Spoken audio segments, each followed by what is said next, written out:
বর্তমানে জি বাংলার যে সকল মেগা ধারাবাহিক আলোচনাতে আছে তাদের মধ্যে কোণে দেখা আলো অন্যতম। অনেক সমস্যার পরে আবার নতুন উদ্যমে আরম্ভ হয়েছে এই মেগা। অনেক অভ্যন্তরীণ পরিবর্তনের সাথে কিছু বাহ্যিক পরিবর্তনও করছে কর্তৃপক্ষ। সম্প্রতি গল্পে দেখা যাচ্ছে সুদেবের অন্তর্ধানে বদলে গেছে লাজুর জীবন।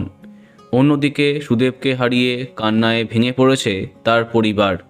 কিন্তু এত কিছুর পিছনে যে আছে সেই বনলতাকে কেউ ধরতে পারেনি। এত চমকের মাঝে এবার মুখের পরিবর্তন এই মেগাতে। সম্প্রতি এন্ট্রি নিয়েছে নতুন মুখ বদল হলো সুদেবের বোনের। এতকাল এই চরিত্রে আমরা দেখেছি জনপ্রিয় টেলি অভিনেত্রী সুশ্রিতা ঘোষকে। এর আগে অনেক জনপ্রিয় মেগার প্রধান চরিত্রেও তিনি কাজ করেছেন।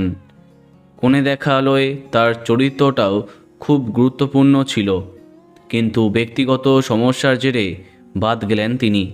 তার পরিবর্তে সুদেবের বোনের চরিত্রে কোণে দেখা আলো ধারাবাহিকে প্রবেশ করলেন অন্য জনপ্রিয় নায়িকা আঁখি ঘোষ।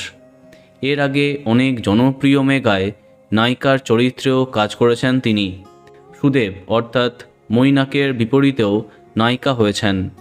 এবার থেকে কোণে দেখা আলোয় সুদেবের বোনের চরিত্রে তাকেই দেখবে দর্শক। দেখা যাক এরপরে কেমন জমে ওঠে এই মেগা। তো বন্ধুরা, এখন তোমার কি মন্তব্য কমেন্টে জানাতে পারো। আর এই রকমই আরও অনেক ভিডিও পেতে সাবস্ক্রাইব কারেন্ট বস। ধন্যবাদ।